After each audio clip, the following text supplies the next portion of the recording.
Bonjour à toutes et tous et bienvenue aujourd'hui pour la présentation de l'ouvrage Terrain sensible au Maghreb et au-delà, acteurs, chercheurs et affects. Donc c'est un ouvrage qui a été dirigé par Monia Lachhab et Constance de Bourcy.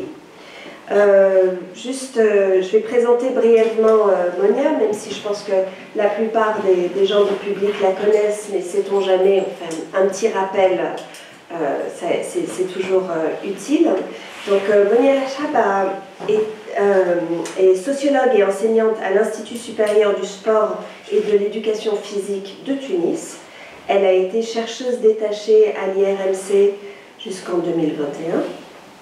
Oui.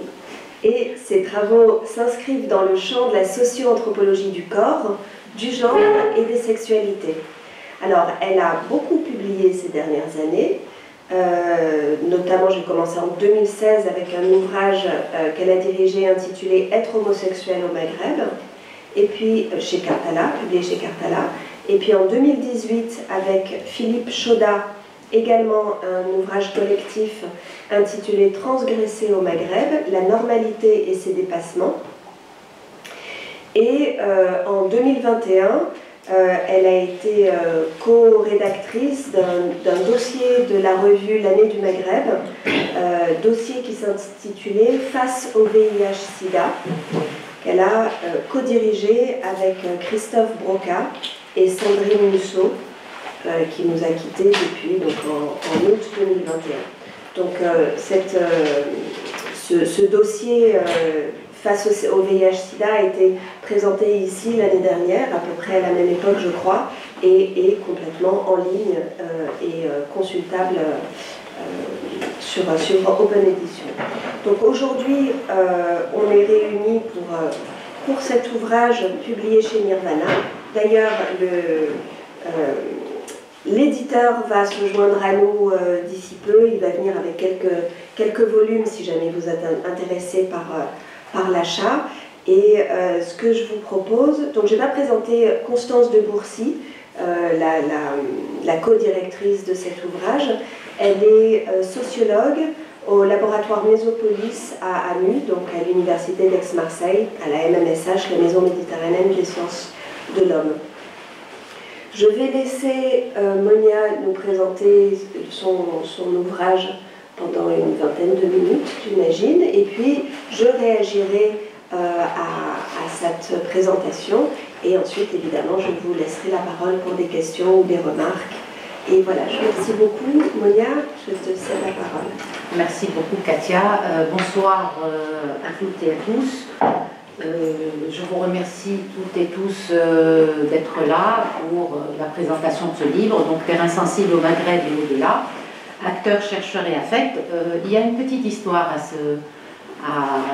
ce livre, qui est justement l'organisation d'une école doctorale en juin 2021, dans une situation assez difficile, marquée par la crise sanitaire, parce que c'était à l'époque, on traînait vraiment, c'était peut-être la fin de la crise du côté tunisien, et cette école doctorale, elle a fait, plusieurs doctorants de part et d'autre, ils et elles étaient à peu près 24 doctorants et doctorantes qui ont participé à cette école doctorale, et justement les échanges qu'on a eus tournent autour de qu'est-ce qu'on pourrait appeler terrain sensible. Qu'est-ce que ça représente un terrain sensible? Un terrain d'enquête, hein? Un terrain d'enquête dit sensible, et il s'avère justement une panoplie. On a eu une panoplie de terrains sensibles en fonction de différents contextes politiques, socioculturels, législatifs, etc. Donc c'est la petite histoire qui a donné lieu à ce livre. À la fin de cette école doctorale, justement, Constance de Bourcy et moi nous avons décidé de faire une petite publication et faire participer aussi bien des chercheurs seniors, donc des chercheurs confirmés, avec quelques doctorants et doctorantes. Alors, concrètement, le livre est composé de 9 articles, préfacés par Katia Poisvin et postfacés par l'anthropologue tunisien de l'Université de Lausanne, Mondelkile. Mais entre la préface et la postface, il y a 9 textes, donc 9 articles. Le premier texte est celui de Marta Roca Escoda et Jean-Louis Génard. Il est fondamentalement théorique, et il traite de la question des différentes facettes d'un terrain sensible éventuel. Et c'est un très très beau texte qui mérite d'ailleurs d'être lu. Sinon, pour les 8 textes qui restent, il couvre différents terrains sensibles qui sont articulés, comme je le disais tout à l'heure, à des contextes locaux particuliers. Donc, des contextes locaux, j'évoquerai éventuellement le Maroc et les commerçantes subsahariennes dans les marchés de Casablanca. Ça concerne le Maroc. La Tunisie, il y a 3 textes qui concernent le terrain tunisien. Un premier texte porte sur la question homosexuelle au Maghreb. Un deuxième texte qui concerne les mères célibataires, l'expérience des mères célibataires en Tunisie. Un troisième texte qui concerne justement les femmes supportrices, les femmes dans les tribunes de foot, dans les stades de foot. Des femmes qui participent en tant que spectatrices, spectatrices engagées, je dirais même. Sinon, il y a aussi un texte sur la Palestine et qui traite de l'expérience de l'altérité de la chercheure, pour moi la chercheure, c'est pas la chercheuse, je préfère dire chercheureux. Et d'ailleurs, en passant, je dirais que les 9 textes sont des textes de femmes. Il n'y a aucun homme qui a participé à cette expérience, homme-chercheur, à cette expérience de recherche de terrain sensible. Elles sont toutes des femmes. Donc la Palestine, c'est l'expérience de l'altérité de la chercheure par rapport à l'exploration d'un terrain dans la ville de Ramallah. Sinon aussi Istanbul et la question des exilés queer qui sont d'origine maghrébine ou alors qui viennent de Syrie et d'Iran. Donc c'est vraiment une expérience très très particulière et extrêmement sensible. La Belgique, c'est les sexologues d'origine maghrébine. Alors quand je parle de sexologues, il ne s'agit pas de médecins spécialistes en sexologie ou en tant que diplômés dans ce domaine-là. Il s'agit de personnes qui s'investissent qui proposent des remèdes, que ce soit avec des plantes ou avec comment on dit ça, je ne trouve pas le terme, qui aident. Des conseils, voilà. Des conseils, effectivement. Des conseils destinés aux personnes d'origine maghrébine aussi, à la recherche qui s'interrogent sur des pratiques sexuelles toutes particulières. Et je termine avec le Brésil, le texte porte sur la réalité des favelas de Rio comme des espaces marginalisés. Donc tous ces travaux montrent des dimensions sensibles, des dimensions diverses du sensible, d'un terrain réalisé, ce qui revient à dire en définitive que le sensible il est spécifique à un terrain particulier, à un contexte culturel, socio-culturel particulier, à un contexte politique donné et à un temps donné. La question du temps elle est importante dans la mesure où une question sensible 20 ans, 50 ans en arrière ne l'est plus actuellement et ainsi de suite. Quoi encore alors, quoi entendre par sensible finalement à travers les différents textes regroupés dans ce livre?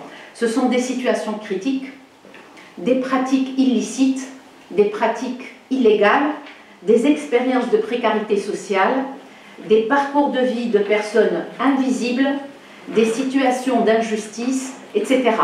Mais Alors, ce sensible, il est appréhendé par le chercheur ou la chercheure d'une manière très particulière qui pousse le chercheur ou la chercheure en sciences sociales à s'interroger sur la question éthique d'abord, à résoudre des problèmes et des difficultés très particulières qui arrivent ici, maintenant et tout de suite sur le tas. Sur le tas, ce sont des difficultés que le chercheur ou la chercheure est censé résoudre tout de suite. Ce sont des situations de terrain qui sont inattendues, imprévisibles, qui provoquent beaucoup d'incertitudes et qui nécessitent effectivement ce que j'appellerais un bricolage méthodologique, parce qu'on apprend toutes et tous de la méthodologie enseignée sur les bancs de l'université. Il faut procéder comme ça, il faut faire ceci comme ça, il faut faire les choses de cette manière-là, mais le terrain, il est toujours... il nous inspire, il nous incite à découvrir, à résoudre des problèmes, à résoudre des difficultés ici, maintenant, tout de suite. Il y a des émotions qui émergent dans la relation d'enquête. Qu'est-ce qu'on en fait? Est-ce qu'on en fait abstraction? Est-ce qu'on les intègre comme une réalité qui fait partie du terrain et qui nous incite à nous interroger sur un certain nombre de choses? Donc, ces bricolages méthodologiques sont des fois nécessaires et attestent et renseignent sur l'implication du chercheur sur son terrain d'enquête. Voilà, en gros. Super, merci beaucoup. J'imagine qu'il y aura beaucoup de questions, mais je vais commencer par réagir à ta présentation et surtout à l'ouvrage. Je vais commencer par le titre « Terrain sensible au Maghreb et au-delà », pas sans parler du sous-titre, qui est tout au masculin, alors que tout l'ouvrage est écrit par des femmes, oui, et puis écrit en inclusif. En inclusif. Donc je trouve que déjà ça tranche entre le titre qui est acteur, chercheur et affect, mais à l'intérieur, on a pris le soin de se conformer à l'écriture inclusive, qui a évidemment son intérêt. Enfin, je ne sais pas si ce serait une des conversations à avoir, mais en tout cas, c'est le cas de l'ouvrage. Donc, terrain sensible au Maghreb et au-delà. Alors évidemment, le au-delà fait référence à au-delà du Maghreb. Mais en lisant, je me disais aussi que ça pourrait être aller au-delà de la sensibilité d'un terrain. C'est terrain sensible et au-delà. Qu'est-ce qu'on fait de cette sensibilité? Comment est-ce qu'on l'intègre pour aller au-delà?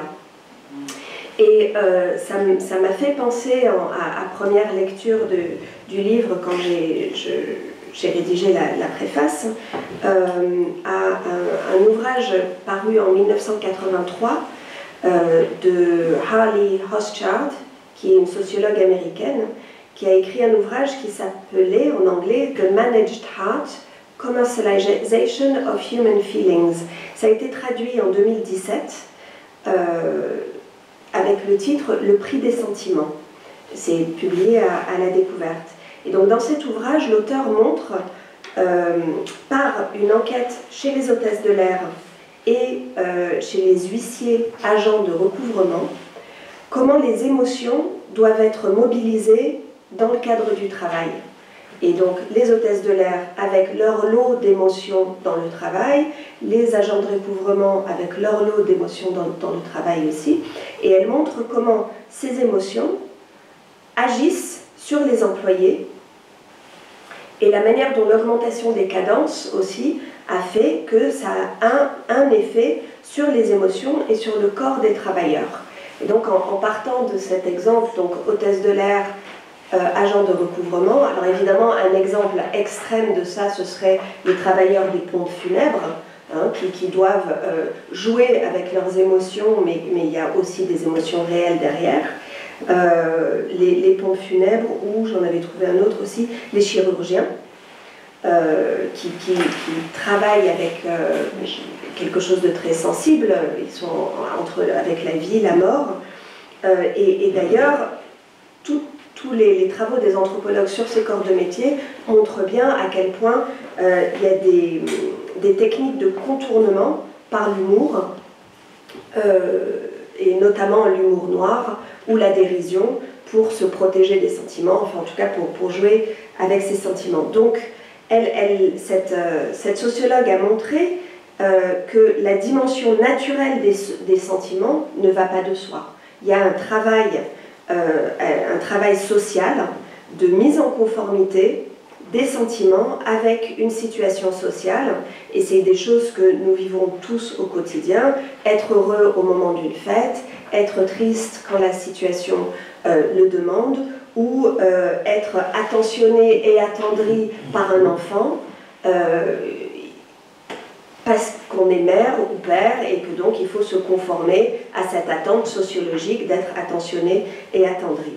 Donc enfin, tout ça pour dire que ces choses-là ont une implication aussi sur le travail de l'anthropologue et du sociologue, parce que là, ce dont Monia a parlé, c'est des questions sensibles, hein, de travailler en Palestine, à Ramallah, ou de travailler sur les femmes célibataires en Tunisie. Mais je pense que ce livre, il ne faut pas uniquement le lire comme s'intéressant aux questions sensibles, mais aussi comme s'intéressant à que faire des sensibilités, que faire de la sensibilité du chercheur, que faire de la sensibilité de l'enquêté, et qu'est-ce qu'on fait avec ces sensibilités. Et ça, c'est très bien repris, ou disons, c'est très bien exposé dans le premier texte de Marta Roca Escada et de Jean-Louis Génard, qui propose de prendre la sensibilité au sérieux, de ne pas la prendre comme un obstacle, mais de la prendre comme une ressource pour la connaissance. C'est-à-dire que si on est mal à l'aise sur un terrain, pourquoi? Qu'est-ce qui se passe? Qu'est-ce qui nous met mal à l'aise? Si on est au contraire, super heureux sur le terrain, pourquoi? Là aussi, qu'est-ce qui entre en jeu? Et ce n'est pas uniquement une question de se regarder le nombril, parce que ça a des limites dans l'intérêt, encore que ça peut être un peu intéressant, mais c'est ses limites, mais de qu'est-ce qu'on peut en faire. Et donc, Monzer Kileni, dans l'Apostase, dit qu'il fait un grand partage avant et maintenant. Avant, il fallait taire son implication sur le terrain, et la nouvelle anthropologie demande de tenir compte des conditions de production du savoir. J'ai envie de dire, la nouvelle anthropologie, elle a 40 ans, ou elle a 30 ans, ça fait quand même bien longtemps qu'on encourage les anthropologues, je dirais au moins depuis 30 ans, à explorer ces dimensions. Peut-être que Fabre Saada constitue un point marquant dans l'importance accordée à la réflexivité, j'allais dire la réflexologie, mais c'est tout autre chose, à la réflexivité. Et donc, pour continuer sur cette lancée, moi, au sortir de ma thèse, donc en 2003, j'avais été invitée à repenser les moments charnières de l'enquête, mais des moments qui étaient restés dans l'ombre du texte, que je n'avais pas utilisé dans le texte, et que mes autres collègues de la même génération, j'ai envie de dire, j'ai fait ma thèse à Nanterre, à Paris-Nanterre, et donc cette cohorte un peu d'anthropologues, dans une thèse, il y a plein de choses qui restent sur le côté, dans une étude, il y a plein de choses qu'on n'utilise pas dans le texte, et donc nous avions été invités à revenir sur ces moments. Et ça avait été très très riche d'enseignement, pour moi en tout cas, de réinterpréter des nœuds de sens en prenant en compte mes sensations et mes sentiments du moment. Et ça m'avait amené, dans la conclusion de l'article qui était sorti de ce travail, à émettre l'hypothèse que ma créativité interprétative, si on peut parler comme ça, était plus libre et plus juste lorsque je ressentais des émotions positives sur le terrain, plutôt que quand j'étais dans l'angoisse ou la gêne. Mais ça, je ne sais pas, c'est peut-être très personnel, je ne sais pas s'il y a une théorie qui a été faite sur cette question-là, mais en tout cas, bon, pour rappel, et parce que je ne l'ai pas dit avant, mais mon premier travail, donc mon travail de thèse, portait sur le culte de Saïda Manoubéa, et donc une sainte musulmane du XIIIe siècle. Et donc ça me menait de zawiya en zawiya, de rituels de possession en cérémonies religieuses, lors desquelles joie et affliction sont souvent très très imbriquées. Et donc, voilà, ces histoires d'angoisse, de gêne et de sentiments positifs, parce que même dans les rituels de possession, il peut y avoir des moments tout à fait agréables, où tout se passe bien, où tout le monde est content et tout. Et je me demandais si vous aviez discuté ce type de considération, donc émotion et dimension cognitive, parce que étant donné que le sociologue ou la sociologue en l'occurrence, je ne m'étais pas rendu compte qu'il n'y avait que des femmes auteurs, et ça aussi peut-être que tu pourras nous dire pourquoi, comment, qu'est-ce qui s'est fait, où sont les hommes, où est-ce qu'ils sont passés en tout cas au moment de cette publication. Mais comme les sociologues, les anthropologues travaillent avec leur corps et leurs sentiments, il ou elle doit également opérer un travail de mise en conformité de ses émotions. Participer à l'enthousiasme, alors là, excusez-moi, j'ai pris des exemples dans la salle, hein, mais participer à l'enthousiasme des manifestations du Hirak et se regarder s'enthousiasmer, être en empathie avec des demandeurs de visa Schengen et déconstruire ce sentiment, ou encore démêler les enjeux de pouvoir entre hommes et femmes supporters de football, pour faire référence à l'article de Shiraz Belfekri dans cet ouvrage. Donc voilà, d'abord cette question sur les émotions et la dimension cognitive.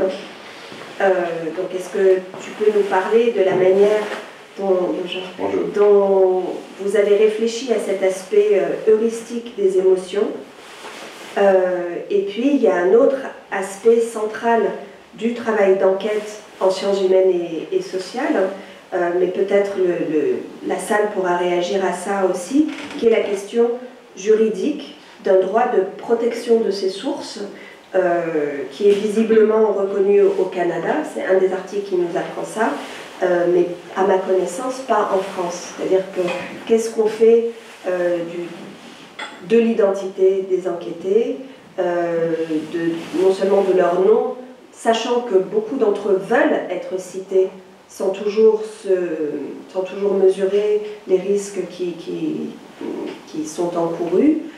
Qu'est-ce qu'on fait avec cette volonté d'être cité quand nous, chercheurs, on préférait les anonymiser pour les protéger, et puis nous-mêmes en tant qu'enquêteurs, est-ce qu'on est protégé quand peut-être la police ou un autre... enfin, quand quelqu'un nous demandera de livrer nos sources. Donc voilà, toutes ces questions sont des questions sensibles.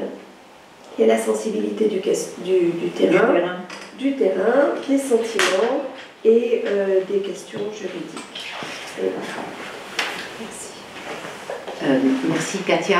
Par rapport à la question des émotions, moi je pense que tous les terrains sensibles évoquent un minimum d'émotions qui sont expérimentées par le chercheur lui-même, mais aussi par l'enquêté. Du coup, c'est pour dire qu'on ne sort pas de ce terrain indemne.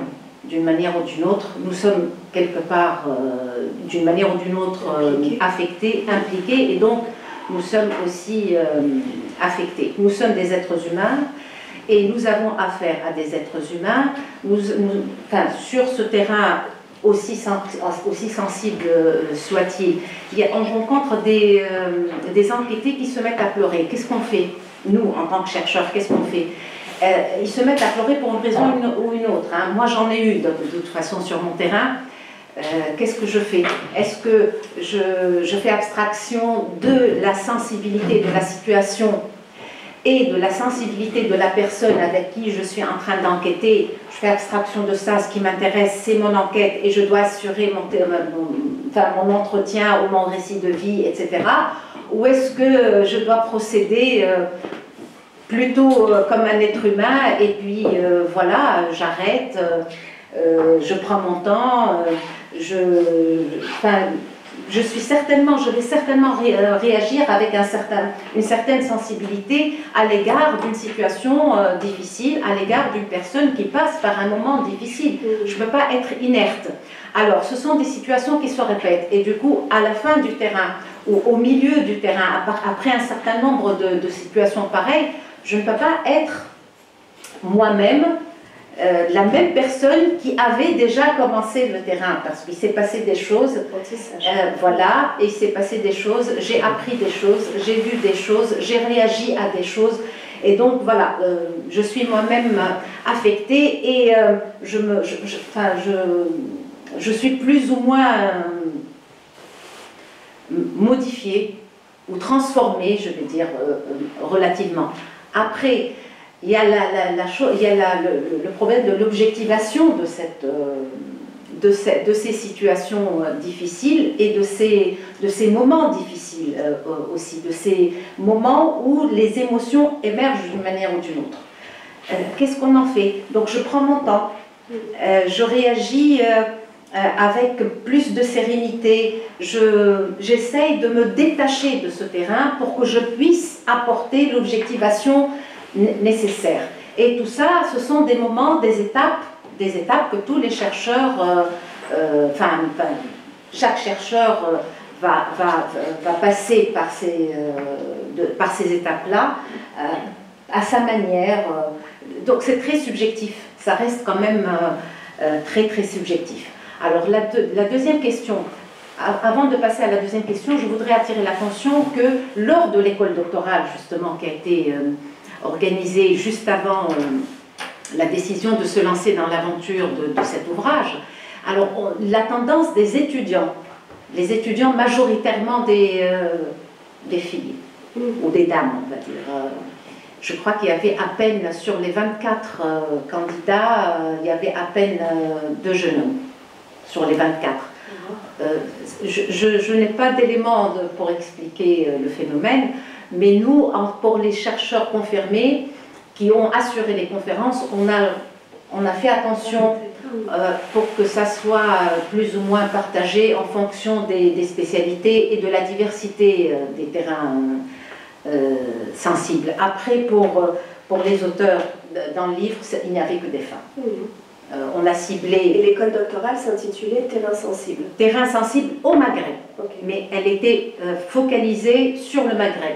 Donc le terrain, il est censé être maghrébin, ou alors ça peut être par exemple en France, mais avec une population d'origine maghrébine. Alors moi j'ai une question aussi, c'est quel terrain ne serait pas sensible? Ça dépend des situations. J'ai énuméré un certain nombre de situations sensibles. Pas dans cet ouvrage, mais parce que voilà, la question se pose. Je me dis que même si on travaille sur, je sais pas, l'agriculture ou il me semble que la sensibilité rentre, comme tu as dit, c'est un être humain face à d'autres êtres humains, donc forcément ce qui entre en jeu, ce sont des émotions, des échanges comme ça. Donc est-ce que tu as une idée là-dessus ou... Par exemple, si moi je vais enquêter sur les femmes rurales en Tunisie, oui. Ou alors je vais enquêter sur l'homosexualité en Tunisie. Oui. Il s'agit peut-être pas le même sens de sensible. Non, il s'agit peut-être de terrains tous les deux sensibles, mais il ne s'agit pas du même degré de sensibilité, il ne s'agit pas du même degré de difficulté pour accéder au terrain, pour approcher la population enquêtée, pour pouvoir poser des questions ou s'entretenir avec une femme qui s'engage dans un travail agricole est une chose. Interroger des personnes, hommes ou femmes, sur leur sexualité, sur leur intimité, sur l'intime, en est une autre. Donc c'est un degré de sensibilité qui est différent. Et puis être femme rurale, il n'y a pas d'interdit. Par contre, l'homosexualité en Tunisie, c'est une pratique illégale et illicite, les deux à la fois. Oui, je comprends bien. c'est illégal de par la loi et c'est illicite de par, enfin c'est ce qu'on croit en tout cas, ou c'est ce qu'on véhicule de par le point de vue religieux. Et donc, c'est pas du tout la même chose. C'est pas du tout la même chose. Je ne veux pas dire par là que être sur un terrain de l'agriculture, ça n'a rien de sensible. Peut-être que quelqu'un spécialiste de la question, il va nous sortir un côté sensible qu'il a expérimenté lui-même sur ce terrain-là. Mais je dis simplement que c'est pas du tout la même chose. Bien compris. D'accord. Et sur cette question du émotion et compréhension, enfin émotion, sur le, comment j'ai dit ça, le lien, oui, la cognition, l'interprétation, est-ce que vous avez... Personnellement, dans les situations d'émotion, j'arrête ce que je fais. Parce que ça ne sert à rien, je déraille. Mais parce que tu prends émotion comme trop d'émotion, alors que émotion, ça peut être une légère angoisse, ça peut être un léger se sentir à côté de la plaque. Quand on... Moi, pour résoudre mes problèmes de ce type-là, les tout petits. Parce qu'on a tous des petits problèmes sur le terrain. C'est tout petit. Sur mon terrain à moi, je m'affirme. D'abord, par rapport à mon identité, d'abord, mon identité professionnelle, mon identité sexuelle, c'est très très très important pour moi. Et mon identité sexuelle, je pense qu'elle m'a résolu, en partie, elle m'a résolu le problème. Parce que quand je me définis, moi, je suis femme hétérosexuelle, et je me lance sur un terrain, sur le terrain de l'homosexualité. C'est une manière de dire implicitement, et j'insiste encore une fois en le disant d'une manière explicite, moi je ne comprends rien à l'homosexualité, je ne sais pas comment ça fonctionne, je ne sais pas comment ça tourne, qu'est-ce que vous faites ici, qu'est-ce que vous faites là, comment vous appelez telle pratique, comment vous expliquez tel phénomène. Donc moi je me présente comme une personne qui ne connaît rien et qui est quasiment ignare. Et d'ailleurs j'ai commencé mon terrain, le début de mon terrain, je l'ai commencé comme ça, réellement ignare. Donc je débarque, mais je dis que je ne comprends rien, et vous êtes là, vous allez m'expliquer, vous allez m'apprendre des choses. Effectivement, ils m'ont appris des choses. Ça veut dire quoi? Ça sous-entend quoi? Ça sous-entend en fait que si moi je parle d'une personne d'une manière maladroite, il me tolère ça. Il et elle me tolère. C'est de la maladresse. C'est de la maladresse. Ah, mais la pauvre, elle ne sait pas le dire ou elle ne comprend pas le truc, on va lui expliquer. C'est quasiment ça. Hein. Voilà, c'est pas grave. Donc on me tolère cette maladresse. Mais cette tolérance ne peut pas aller très loin dans le temps aussi, parce qu'au fur et à mesure, moi j'apprends, et j'apprends aussi à ne plus être maladroite. Mais c'est tout l'intérêt de nos recherches, je pense, c'est de se rendre compte que quand on commence à savoir des choses, les gens nous livrent plus de choses. Parce qu'à quelqu'un qui ne connaît rien, on lui dit très peu, en fait. Si quelqu'un en sait un peu plus, là, on va se livrer plus. Bon, très bien.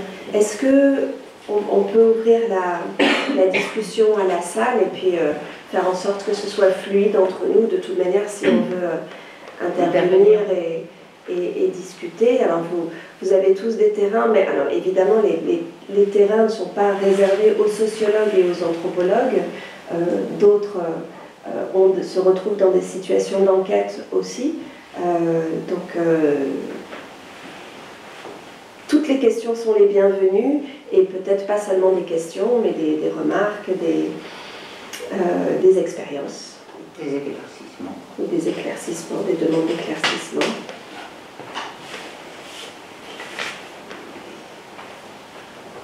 Nidal. Oui. Et si vous voulez bien vous présenter aussi, parce que tout le monde ne se connaît pas, il y a un bon groupe qui se connaît, mais pas tous. Alors, je suis doctorante en sociologie et je travaille sur les politiques culturelles, la professionnalisation des métiers de l'art. Et il se trouve qu'en ce moment, je suis en plein entretien. C'est une phase où je suis vraiment sur le terrain. Et c'est par rapport à quand on s'est plus, on se livre plus à nous. C'est pas vraiment mon cas, c'est peut-être exceptionnel, hein, parce que quand on fait partie de ce secteur, on a tendance à vous dire « oui, mais comme tu sais ». Sauf que moi, je cherche le « comme tu sais », justement, et, parce que je viens aussi de ce secteur, j'ai une carrière de 15 ans derrière moi, mais je voulais vraiment objectiver... En tant que acteur, actrice dans le secteur artistique et culturel. J'ai travaillé dans la communication, dans la presse, même si ça n'a rien à voir avec mes études. Ils avaient tendance à me dire « oui, mais comme tu sais, comme tu l'as vécu, à un moment, ça ne me facilitait pas vraiment la tâche et donc j'arrivais pas à dénouer ça. Voilà, à dénouer ça. Et par rapport aux émotions, les artistes et tous ceux qui travaillent dans ce secteur sont très émotifs. Et c'est pas évident parfois quand ils nous livrent des choses qu'ils vivent, surtout par rapport à notre situation économique et sociale, et cette non-reconnaissance qui fait en sorte qu'ils vivent très mal, ils vivent très peu avec très peu d'argent alors qu'ils ont fait une carrière magnifique.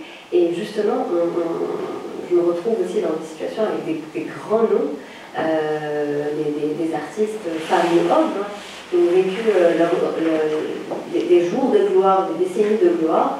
Et je me retrouve en fait à les écouter dans une situation très difficile, économique et sociale. Et on me dit souvent, on m'a oublié, donc je suis tombée malade, on m'a oublié, l'État m'a oublié, les gens m'ont oublié, même si tout le monde me regarde encore à la télévision et au grand écran. Et sincèrement, c'est pas évident à dissocier justement l'émotion des enjeux sociaux. Des enjeux sociaux, effectivement. Et parfois aussi, on a du mal à poser la question qu'il nous faut, parce qu'il se trouve que cette personne, elle parle d'elle-même au début, donc elle se livre à nous. Et donc, on se retrouve dans une situation où on est plus à l'écoute d'une personne qui veut vraiment parler, donc qui n'a pas trouvé une autre personne à qui parler. Donc, quand je dis artiste, une personne qui travaille dans le secteur artistique, ça peut être des mères célibataires, ça peut être aussi des cis hétéros, mais se trouvent dans des situations très délicates et très précaires. Voilà, je voulais un peu parler de... Moi, je pense que c'est inévitable quand on a affaire à des personnes, à des enquêtés qui sont dans des situations de précarité telles que vous le présentez, là, tout de suite, c'est inévitable. Ça fait partie, c'est quelque chose qui fait partie de mon entretien ou du récit de vie que j'essaie de construire. Je suis à l'écoute, mais il y a un moment, là où je suis à l'écoute, mais il faut que je trouve le moment pour dépasser... pour rebondir aussi. Voilà, pour rebondir. Des fois, je ne peux pas rebondir, Nidal. Des fois, je ne peux pas rebondir. Il m'est arrivé d'arrêter, carrément arrêter. Je prends le café, je parle d'autre chose. Carrément. Et je rentre. Vous voyez ce que je veux dire? Et je rentre. Et je prévois un autre rendez-vous pour relancer mon entretien. Mais en même temps, je me dis, je ne peux pas arrêter l'élan de l'enquêter ou de l'enquêter homme ou femme quand elle se met à parler ou il se met à parler d'autant plus que c'est toi qui es venu la solliciter. Absolument, absolument. Je crois que je n'ai même pas le droit de le faire. Sinon, je vais passer au registre de l'inhumain. Et il y a un problème éthique aussi. Il y a un problème éthique.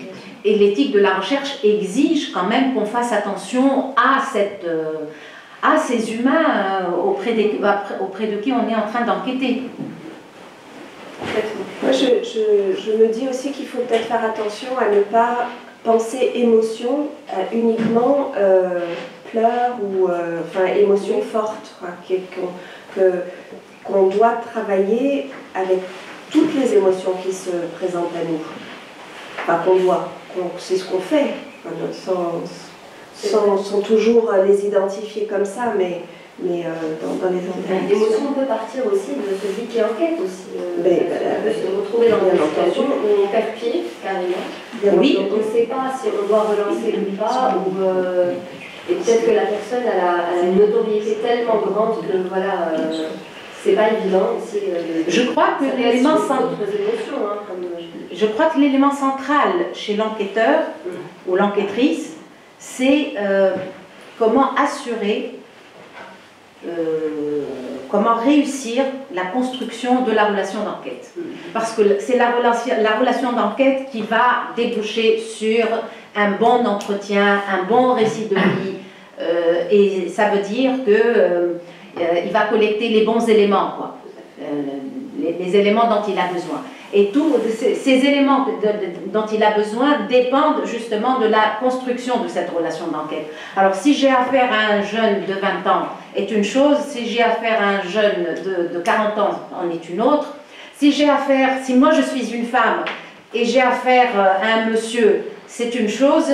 Si j'ai affaire à une femme comme moi, c'est autre chose. Donc tout ça ne peut que provoquer des situations d'angoisse et donc des situations d'émotion chez l'enquêteur lui-même qui ne sont pas nécessairement, qui ne s'expriment pas nécessairement sous forme de pleurs ou de fou rire ou de... Donc c'est des angoisses internes comme ça. Oui, comment je vais faire? Oui, qu'est-ce que je vais dire? Oui, il m'invite, l'enquêté m'invite dans un café. Moi, je suis passée par une... comment on appelle ça? C'est un café-théâtre, je ne sais pas quoi, là, moi je ne connais pas. En tout cas, moi je ne connais pas café-théâtre Al-Hamra, je crois. Je crois Al-Hamra. Donc c'est la première fois, on me dit, voilà, on va se retrouver dans ce café-là. Donc moi je me mets en tenue de combat et je traverse le tenue de combat. Pour moi c'est des baskets, un jean, enfin une tenue ordinaire pour ne pas détonner. Voilà. Et j'étais en train de chercher ce café et on me dit derrière le ministère de l'Intérieur. Bon, j'y vais, je regarde, je cherche, je pose des questions à des passants comme ça. C'est le Rio, pas le Hamra. Non, c'est pas le Rio, c'est le Hamra plutôt. C'est le truc, je crois que c'est le Hamra, c'est juste devant le Wahda, c'est comme un métro. L'étoile du Nord. L'étoile du Nord. C'est pas le Hamra, c'est l'étoile du Nord. Hamra, c'est marché central. C'est ça, marché central. Voilà, je confonds tout. Donc moi, c'était l'étoile du Nord. Donc c'est quoi cette histoire d'étoile du Nord? Et le bonhomme, il me regarde de travers, comme ça, je lui ai pas plu. C'est clair et net que je lui ai pas plu. Et enfin, c'est mon ressentiment, hein. Et il me dit, bon, il faut aller par-ci, par-là, par-ci, par-là. Je suis partie, je suis revenue. Est-ce que c'est un café normal? Est-ce que c'est pas un café normal? Est-ce que des femmes accèdent à ce café? J'étais en train de collecter des informations avant d'arriver dans ce café, à l'Étoile du Nord. Pour moi, c'était important. Moi, j'enquête sur mon terrain, il est un peu trop sensible peut-être. Donc, j'étais en train de prévoir des choses, on ne sait jamais, pour que je sois préparée, pour ne pas être choquée, etc., etc., etc. Tout ça relève de ces angoisses qui nous prennent et qui sont inévitables, et ça fait partie du parcours de recherche, attention, c'est ça le plus important. Personne ne parle les livres et le banc de l'université ne nous parlent pas trop de ça, de ces éléments-là. C'est vraiment, on les découvre au fur et à mesure. Et c'est tout l'intérêt de l'ouvrage et tout l'intérêt de l'école doctorale qui a eu lieu juste avant la parution de l'ouvrage. D'autres... Oui, Adrien? Non, vous écoutez tout à l'heure. Excuse-moi, est-ce que tu peux te présenter, dire ce sur quoi tu travailles? Je suis postdoctorant en sciences politiques, je suis en accueil à l'INAMC et je travaille sur l'immigration qualifiée. Et je voulais ça réagir à la discussion que vous aviez tout à l'heure et pour poser les choses de manière un peu provocante. Du coup, je me demandais s'il y avait des terrains sensibles, en fait, si ça existait en fait les terrains sensibles, dans le sens où d'une certaine manière, tous les terrains sont sensibles, ou alors aucun ne l'est, quoi, mais en fait j'ai du mal à voir des terrains qui seraient sensibles et d'autres qui ne le seraient pas. Si on prend les exemples que vous mobilisiez tout à l'heure sur la question de l'homosexualité, En fait, par exemple, c'est très différent si le chercheur ou la chercheuse est lui-même une partie prenante de cet espace-là. Si le chercheur ou la chercheuse est homosexuel, circule dans des milieux homosexuels à Tunis, ben, en fait, la sensibilité n'est pas du tout la même que pour le chercheur qui viendrait d'un autre espace et qui, du coup, ben oui, effectivement, traverse un espace social qui n'est peut-être pas le sien, des règles qu'il ne connaît pas, etc. Alors que si on est homosexuel avec des homosexuels, a priori, la question de la sensibilité du terrain ne se pose pas vraiment, parce que ça peut être des proches, ça peut être des amis, etc. Et inversement, sur l'exemple des femmes rurales, ben, en fait, femmes rurales, ça veut tout et rien dire, parce que si on creuse un peu, ben, il peut y avoir des questions de, je sais pas, de féminicide, des questions d'inceste, en fait, des choses qui peuvent être extrêmement sensibles, extrêmement difficiles. Et donc, en fait, tout dépend à quel moment on arrive, quelle personne on rencontre, quel sujet émerge, etc. Et donc, de ce point de vue-là, je m'interrogeais un peu sur ce caractère de terrain sensible. Et ce que je trouve le plus intéressant dans la démarche, c'est plutôt en fait, de se poser la question de, effectivement, en fait, quelle place accorder aux émotions, quelle place apporter aux difficultés dans toute situation d'enquête. D'ailleurs, je pense qu'il y a un côté genré, en fait, de cette absence dans les travaux de la question des émotions, qui est en fait aussi une vision très, très masculine de la façon de penser le travail intellectuel, qui est en fait, il faut penser les choses froidement, rationnellement, objectiver, alors que l'objectivation peut sans doute passer par justement la sensibilité, l'attention justement aux fragilités, à l'expression de sentiments, à ce qui se passe entre deux personnes, etc. Donc de ce point de vue-là, je trouve ça plutôt stimulant en fait, pour penser tous les terrains et pour penser toutes les relations d'enquête, et pas simplement du coup des terrains qui seraient sensibles et des terrains qui ne le seraient pas, ce qui en plus, je trouve, entraîne une forme de risque culturaliste de penser qu'en particulier au Maghreb, les terrains sont sensibles. Ce qui est, moi, du point de vue de chercheur français, je pense que ça vient conforter un peu un préjugé de la part de certains chercheurs et chercheuses françaises sur le fait que, bah oui, c'est sensible au Maghreb, alors que, en fait, je sais pas, il y a des questions qui sont très sensibles en France aussi, sur plein de choses. Je parlais, Adrien, de ce terrain sensible et terrain qui serait moins sensible. Je n'ai pas parlé de terrain qui n'est pas sensible, qui serait plutôt moins sensible du point de vue de l'accès. Mais il n'y a pas d'essence du terrain, je pense. Il n'y a pas? Il n'y a pas une essence sensible du terrain. C'est ça, je pense que la différence, en fait, c'est ce qu'on met à l'intérieur du mot. Toi, peut-être, tu parles d'accès au terrain, du côté politique, c'est sensible sur le plan politique, et tu parles en termes de degré de sensibilité. De sensibilité, voilà. Alors que le point de vue qui est défendu là, et ce qui est un peu, ce que je te demandais aussi ce que je te posais avec ma question, quel terrain ne serait pas sensible, ou la préface, je l'ai intitulée Tous sensibles. Tous sensibles, avec un point d'exclamation. Voilà, de mon point de vue, vraiment, c'est le cas. Donc oui, ça dépend si on pense à sensible en termes de politiquement sensible, ou sensible en termes de qui mobilise les sens. Et évidemment, qui mobilise les sens, dans ce cas, c'est tous, et tous les terrains mobilisent les sens, si on veut y avoir accès, et faire des grandes ruptures comme ça entre eux et nous, un terrain qui le serait, l'autre qui ne le serait pas, ou moins, ça se discute. Mais pas... Je t'en prie, tu vas répondre, et puis après, juste pour donner l'ordre il y a Leïla, Irène et Jenny.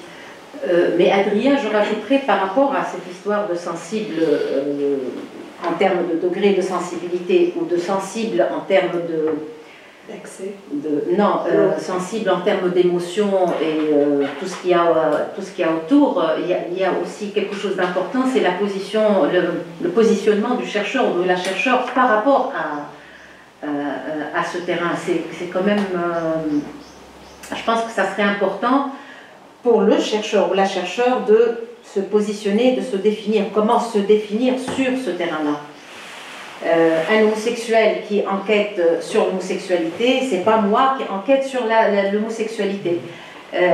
Une jeune femme de Sidi Bouzid qui enquête sur les femmes rurales, c'est pas moi qui débarque du ciel comme ça à Sidi Bouzid pour enquêter sur les femmes rurales, même si à l'intérieur de ce groupe de femmes rurales, dans le domaine agricole tout particulièrement, il y aurait, comme tu disais, un féminicide, et donc ça va provoquer des émotions extrêmement fortes et très particulières.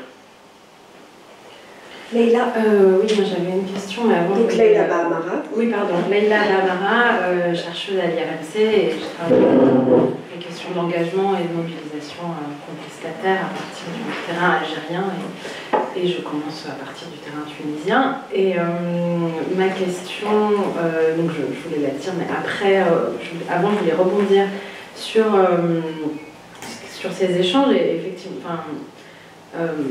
moi j'entends bien cette distinction de ce qu'on entend par sensibilité, mais je trouve quand même que, sans nier effectivement la part de subjectivité et le fait que tout terrain est potentiellement sensible, puisque on est tous et toutes des personnes qui avons des sensibilités et qui pouvons ressentir des émotions.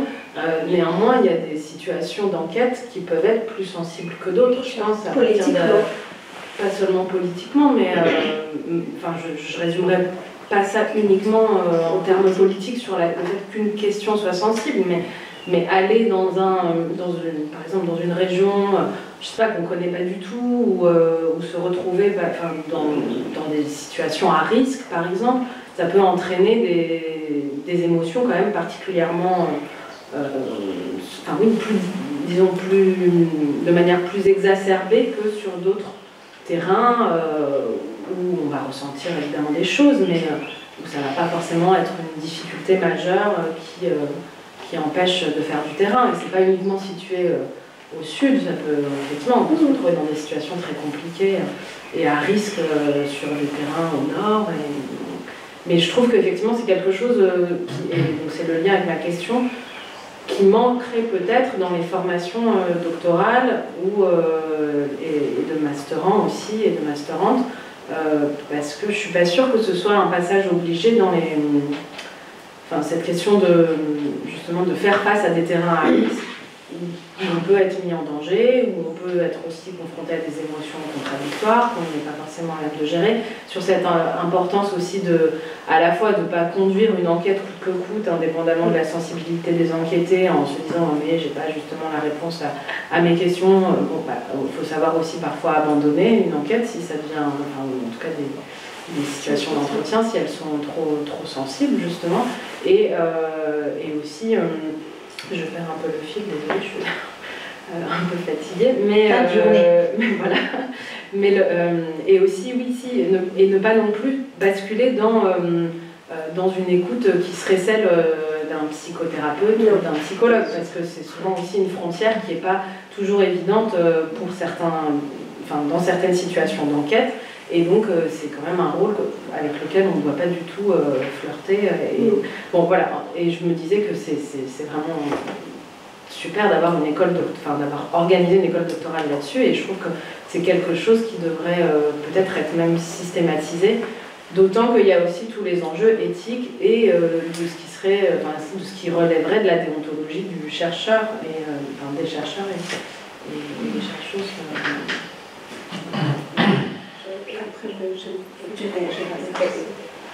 Je ne sais pas, tu as posé une question, là, c'est simplement un commentaire.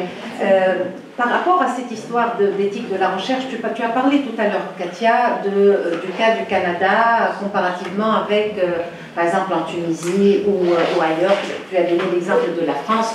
En tout cas, le Canada, il exige dans les différentes recherches que les gens signent, que les chercheurs signent des consentements avec les personnes enquêtées. Chose qu'on ne fait pas nous aussi, ici par exemple. En Tunisie, personnellement, je n'ai pas signé un seul consentement et les choses se déroulent... je ne sais pas, les identités des personnes, par exemple, auprès de qui j'ai enquêté, hommes et femmes, pas d'identité, je ne révèle jamais l'identité, sauf une seule personne et avec son consentement. et avec son accord. Une seule personne sur, je ne sais pas combien, je crois une quarantaine de personnes interrogées. Par contre, au Canada, ça ne peut pas passer. Ça ne peut pas passer. Le consentement est nécessaire, l'accord du comité éthique est nécessaire. Donc c'est un fonctionnement du domaine de la recherche qui est différent. Mais ce qu'il faut dire aussi, c'est qu'une enquête anthropologique ne se passe pas que en entretien. Donc voilà, je trouve que c'est la limite de ces histoires de consentement. Bon, on ne va pas résoudre le problème là, mais c'est sûr que ça donne, le résultat des enquêtes est très différent et les questions qui sont posées au départ sont certainement très bonnes. Les réponses, je ne sais pas si ce sont toujours les bonnes. Mais Leila, tu disais il faudrait que ces questions soient abordées en formation doctorale. Je sais que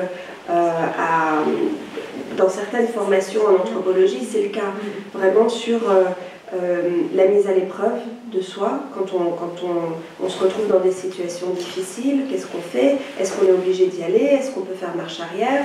La mise en danger, jusqu'à quel point? Quand il y a des enquêtes sur, je ne sais pas, les crack houses aux États-Unis, bon, faut le vouloir, quoi. Et il faut trouver des parades à comment rentrer dans ces lieux, à comment se préserver et tout ça. Donc oui, c'est important. Moi, j'ai une étudiante en master, par exemple, qui voulait faire un mémoire sur l'espace et sur la manière dont l'espace répondait à des normes genrées ou pas, et elle avait choisi un terrain dans une cité dans les quartiers nord de Marseille. Je lui ai dit bon, ça va, vous êtes sûr, c'est bon, mais comment ça se passe et tout. Et puis au bout de la deuxième fois, elle m'a rappelé en me disant bah, en fait je suis pas très sûre.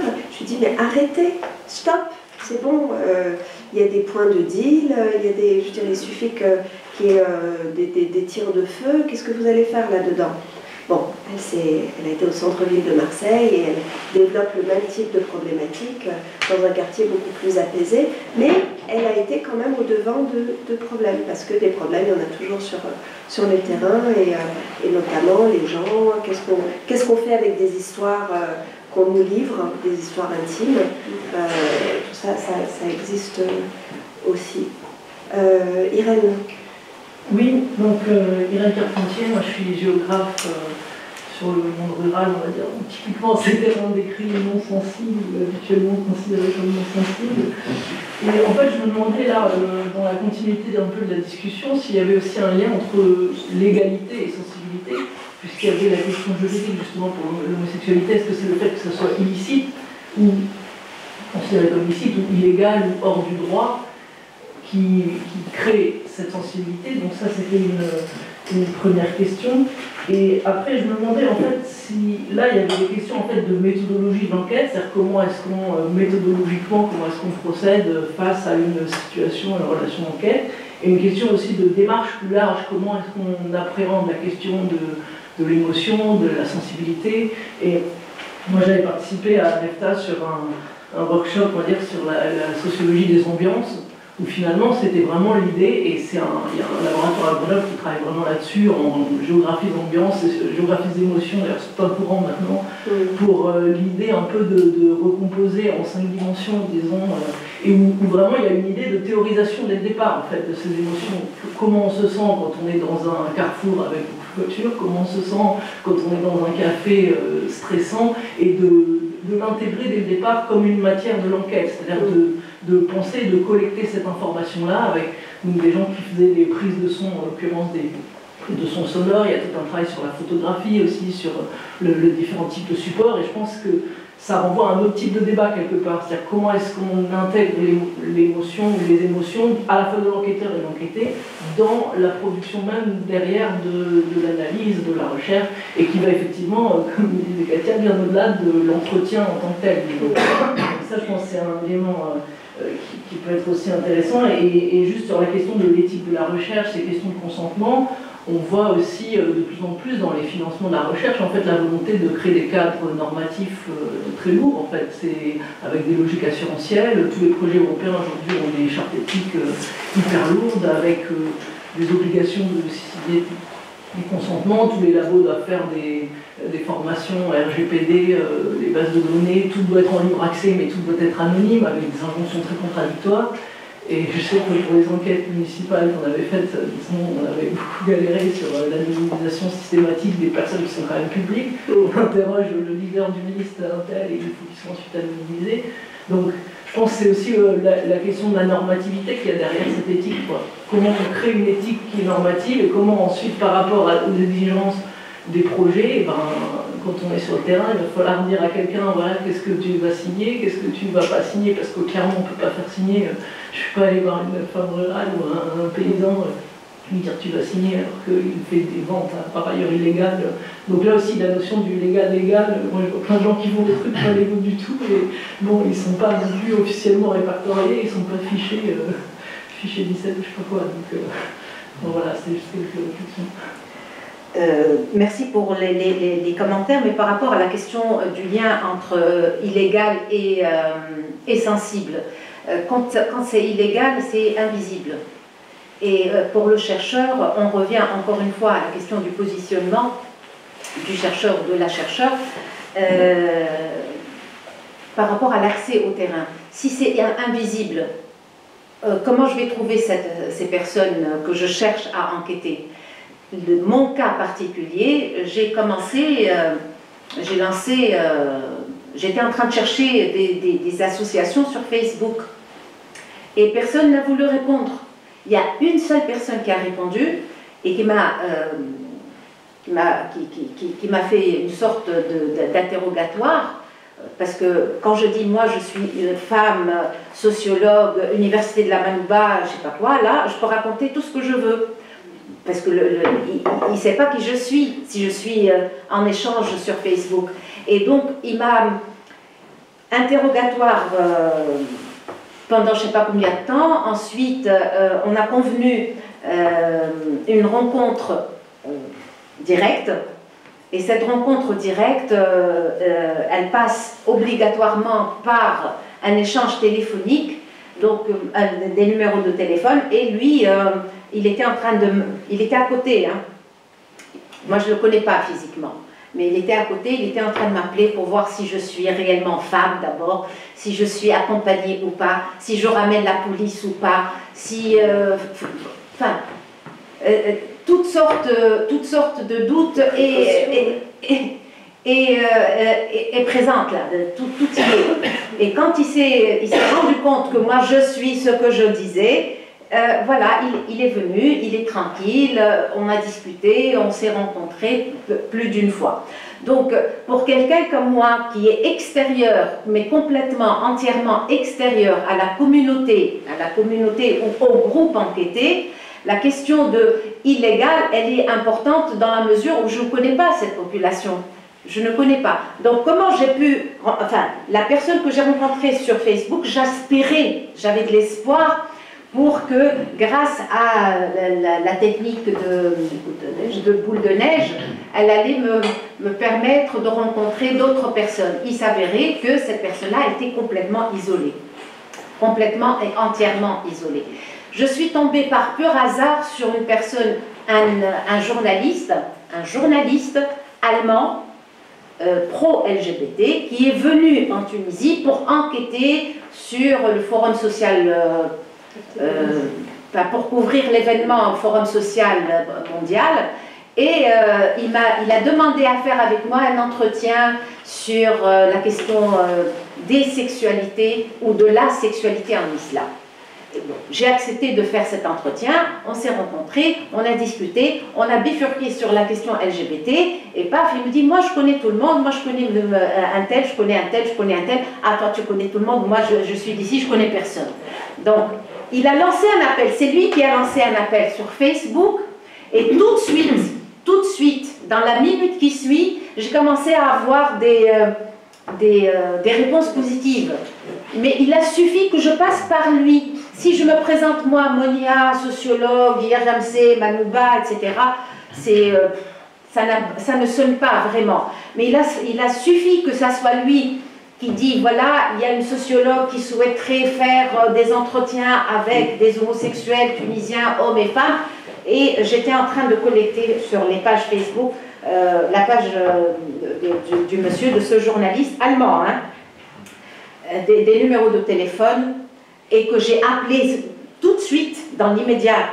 Peut-être qu'ils vont oublier, je me disais moi, ils vont peut-être oublier la question ou la chose, et c'est comme ça que les choses se sont surtout construites. Et c'est pour ça que l'illégal, c'est pas évident. Quand c'est illégal, c'est invisible, ça n'existe pas, ou censé ne pas exister. Censé ne pas exister. Je vais donner la parole à Jamie, mais avant, je voudrais réagir à ce que tu disais sur le fait d'intégrer l'ambiance comme une donnée de l'enquête. C'est à un niveau moindre, un petit peu ce que je voulais dire en parlant des émotions qui sont provoquées par une situation et de la manière dont ça nous amène à interpréter les choses. Là c'est théorisé. Donc ça peut être enseigné, ça peut être rationalisé. Enfin, les émotions peuvent être rationalisées parce qu'on y pense à l'avance. Je trouve que c'est évidemment une piste très très intéressante et hyper riche justement pour ajouter des dimensions à l'expérience parce qu'on les regarde plus précisément. Voilà, je pense que cette histoire de comment on se sent à un moment donné pendant l'enquête pour interpréter les choses est super utile en fait, parce que moi je me souviens de certains moments où j'ai fait marche arrière parce que j'ai été vexée par quelque chose. Ça arrive, on est vexé, on se ferme, on se dit qu'est-ce que je fais là, c'est le troisième lapin, ou voilà, il y a des moments dans l'enquête où ça va mal aussi, ça se passe pas bien, et il faudrait être en mesure de revenir sur ces événements et de les décortiquer, de les analyser, et ça donne toujours des choses intéressantes. Jamie? Ok, oui, deux petites questions qui, à ce stade du débat, vont peut-être un peu remâcher des thèmes qu'on a déjà abordés. Mais la première question, c'est est-ce que, à ton avis ou dans le livre, vous croyez que les chercheurs travaillent plus sur les terrains sensibles avec le temps ou moins? Et donc, ce que je veux dire, c'est est-ce que la génération de chercheurs aujourd'hui a plus conscience de l'importance de travailler sur des terrains qui par le passé ont été ignorés, et peut-être aussi la présence par exemple de plus de femmes dans la recherche permet un accès à des terrains que historiquement, lorsque la profession était dominée par des hommes, on n'avait pas, ou peut-être aussi que les femmes chercheurs, en tout cas certaines, ont un tropisme vers des sujets que la discipline a ignorés historiquement, ou est-ce que, au contraire, je ne sais pas, Katia a donné l'exemple de la célèbre ethnographie de Philippe Bourgeois, Searching for Respect, Dealing Crack in the Barrio. En fait, cette ethnographie aujourd'hui ne pourrait pas voir le jour parce qu'un universitaire institutionnellement rattaché, en tout cas, n'aurait pas une autorisation éthique institutionnelle pour effectuer ce genre de recherche. Ou par exemple en Égypte, les ethnographies de l'Égypte rurale et de la haute Égypte rurale s'arrêtent dans les années 80 parce que plus aucun chercheur n'arrive à avoir accès politiquement à ce terrain. Donc en fait la question c'est peut-être impossible d'y répondre de manière générale, il faut contextualiser, etc. Mais en tout cas c'est une interrogation sur est-ce qu'on travaille plus sur des terrains sensibles ou moins?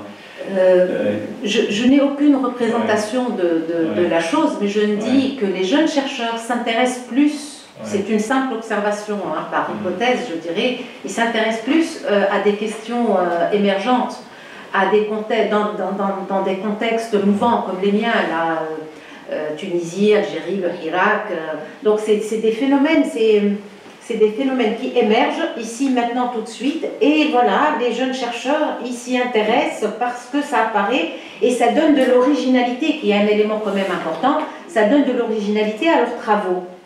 Je pense que c'est beaucoup plus ça. Et il y a autre chose. Je crois que la jeunesse actuelle, là aussi je parle avec, j'ai mis une hypothèse, la jeunesse aujourd'hui, elle ose oser travailler sur l'homosexualité, oser travailler sur les mères célibataires, oser travailler sur la prostitution ou le travail de sexe, oser travailler dessus et en parler dans un cadre académique, mais ça reste toujours oser en parler en public. C'est quand même important. Du coup, je pense que c'est beaucoup plus cette tendance-là qui fait qu'il y a plus de terrains, il y a plus de terrains sensibles que d'autres. Je parle beaucoup plus concernant le Maghreb. Hein. Donc tu penses qu'avec le temps, on arrive à rompre des tabous qui étaient... Les tabous sociaux auraient été le principal frein au travail sur les terrains sensibles dans le passé, et avec le temps, on arrive à les affronter. Non, je ne dis pas ça du tout. Hier, dans le cadre d'une autre présentation, d'un autre ouvrage, un des présents, l'ouvrage Vulnérable qui sera présenté ici au mois de mai. Voilà.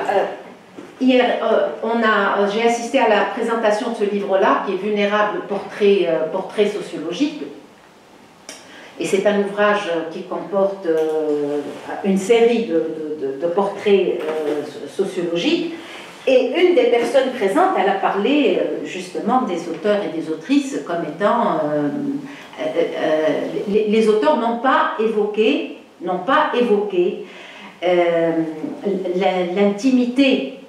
l'intimité dans le parcours ou dans le portrait sociologique. Dans tous les portraits sociologiques, sauf un, on l'écarte, mais dans la majorité des portraits sociologiques, on n'a pas vu émerger une partie qui concerne l'intimité des personnes interrogées. Et voilà, on s'est arrêté là. Le problème, c'est que, c'est mon interprétation en tout cas, hein, et ça reste quand même une interprétation.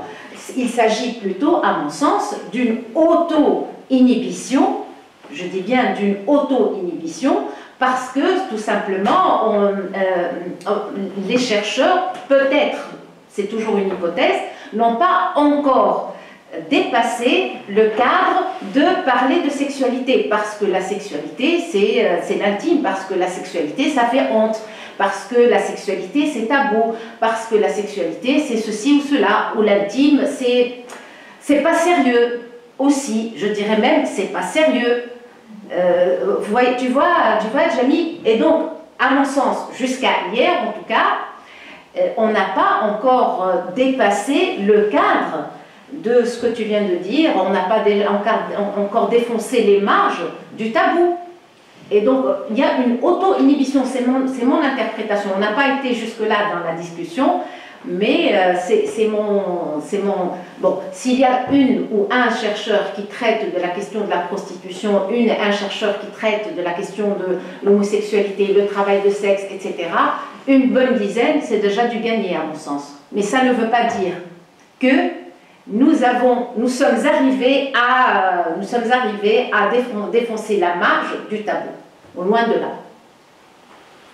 Il y a Sarah qui voulait poser une question d'abord et mademoiselle après.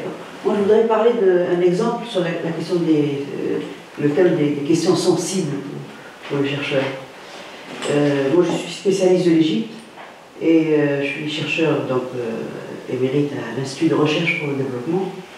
Et dans les années 2000, je suis politologue. Dans les années 2000, j'ai travaillé sur les élections en Égypte. Années 2000, 2001, etc. Et il était connu à l'époque que la majorité des élections, notamment des élections législatives, étaient truquées. Et je voulais travailler là-dessus, et en fait, je me suis dit, en réalité, il ne s'agit pas de savoir qui c'est qui vote pas, mais il s'agit de savoir qui c'est qui truque pas. Il faut travailler sur la déviance. La déviance électorale, elle renseigne beaucoup sur les choses.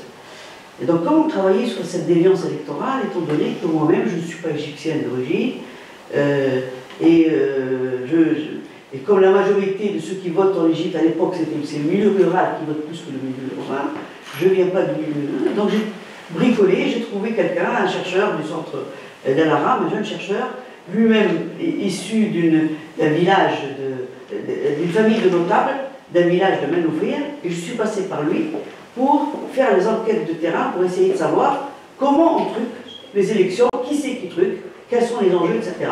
Donc trucage des élections, c'est quand même une thématique un peu forte. Et en fait, au fur et à mesure de l'enquête de terrain, et des résultats de l'enquête de terrain avec les notables du village, etc., on s'est aperçu, je me suis aperçu, qu'en réalité, il y a trucage et trucage. Il y a certaines formes de trucage qui sont bien acceptées, la majorité d'ailleurs sont bien acceptées, mais certaines formes de trucage, elles, on ne les aime pas. Celles-là, elles sont rejetées au niveau social. Donc là, on s'aperçoit comment la question de la déviance, la sensibilité de la question, elle évolue en fonction du contexte. Voilà. Et en égyptien, est-ce que ces deux formes de trucage portent le même nom? Non, c'est pas les mêmes. C'est pas ça. Donc c'est vraiment deux choses différentes. Deux choses différentes. Le trucage qui est mal accepté, c'est quand c'est un trucage qui vient du haut. C'est-à-dire que l'État et le représentant de l'État imposent tel député, etc. Mais tant que le trucage se fait entre notabilité locale et rapport de force entre eux, il n'y a pas de problème. Ça, on accepte. Voilà. Mais c'est quand ça vient d'en haut, c'est là pour eux que c'est le vrai États-Unis, c'est ça. C'est le rapport politique. Voilà. C'est un exemple. Madame, je voudrais. Fatma. Bon, je viens d'un autre monde des sciences de gestion, je suis de formation managériale. Je souhaite partager avec vous une petite expérience pour comprendre, si vous voulez, et pour soulever le problème de la sensibilité. Moi, j'ai fait une thèse à l'université de Cergy-Pontoise en France, et j'ai abordé, si vous voulez, j'ai donné une enquête sur le terrain tunisien, et je suis partie et je travaille dans une...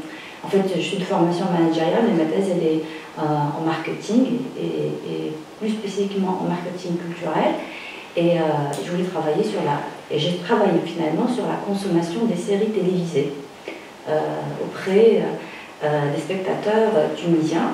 Et au fil de l'enquête, je me retrouve travailler sur un sujet très sensible qui est les tabous. Et ça a été sensible à deux plans. De un, pour moi, c'était très difficile si vous voulez, de dépasser en fait certains entretiens qui étaient parfois pour moi difficiles à encaisser. Donc avec le temps, j'ai fait un travail sur moi-même pour pouvoir continuer ma recherche, de un pour mener les entretiens et après pour les analyser. Et il y a un autre point qui est très sensible pour moi, c'est comment présenter ma recherche, mes résultats auprès d'un public qui n'est pas tunisien. Quand on travaille sur des sujets sensibles comme les tabous, l'homosexualité, la maternité célibataire, le concubinage, et là c'était aussi très sensible pour moi.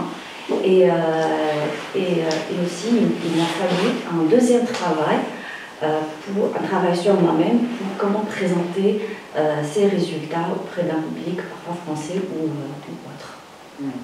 Merci beaucoup. Donc la sensibilité, elle diffère, je pense, selon les contextes culturels. Je pense aussi qu'elle diffère selon les formations. Oui, et que votre formation en marketing et en gestion ne vous a pas outillé pour... J'ai fait appel à plusieurs travaux en sociaux et aussi ma directrice de thèse, elle m'a beaucoup aidée parce qu'elle est de formation, double formation en psychologie clinique. Elle me disait toujours, Imen, il faut apprendre ce qu'on appelle la prise de distance. Donc c'est très important pour pouvoir continuer la recherche. Bien sûr. Et je pensais à la question de Jenny tout à l'heure. Quand tu as parlé du passé, j'ai pensé à Durkheim et au suicide immédiatement. Oui. Donc c'était quand même c'était un tour de force pour l'époque, mais maintenant c'est quelque chose qui pourrait être étudié plus facilement, certainement. Ah, Irène, elle n'est pas tout à fait d'accord. Enfin, en tout cas, elle le serait différemment. Les études sur le suicide seraient étudiées différemment. On a peut-être le temps pour une question, une dernière question, peut-être de ce côté-là, si vous voulez, s'il y a quelque chose, non. Mais si vous n'avez plus de questions, écoutez, on peut lever la séance en vous remerciant beaucoup.